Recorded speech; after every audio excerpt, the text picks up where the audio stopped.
Hey, it's Neha. Welcome back to my channel. Today I am making sesame balls or Gato Zinzli. Ooh, crunchy on the outside and soft on the inside. So let's get started. Let's start off with 1 cup of all-purpose flour, 1/4 cup of milk powder, 1 teaspoon of baking powder, and combine this together. Now in a separate bowl, let's mix our wet ingredient. I have a 1/3 cup of warm water, a 1/4 cup of sugar, and combine this well together. Once the sugar has been dissolved, let's incorporate both the wet and dried ingredients together.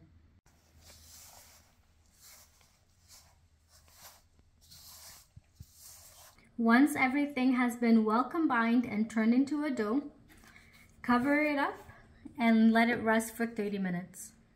While you guys have some time right now, check out my other videos for more recipes from Mauritius, and don't forget to subscribe. After letting it rest for about 30 minutes, I'm just gonna cut this down into about 16 pieces. So we want this to be as tiny as possible because once we deep fry it, we just want to make sure that the inside of the sesame balls are cooked properly. So just roll these pieces into little balls. So I have my little workstation here, my little tiny pieces of dough. I have a bowl of water. It can be warm water or room temperature water. And then the white sesame seeds.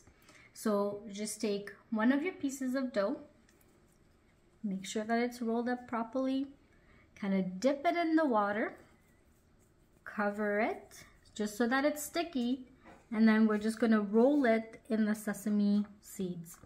And make sure here, the trick though is to kind of press into it, just because when we are deep frying this, you'll notice that the sesame seeds will be getting separated from the dough. So that's why we just kind of want to protect it from going away. Here I have my workstation. I have my sesame balls, my pot with hot oil, and a plate with paper towels. And now let's start deep frying this.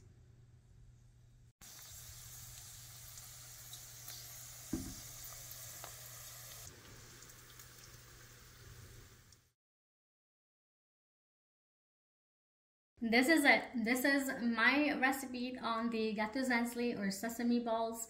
Don't forget to hit that subscribe button, the like button, and hit that notification for new videos. Thank you.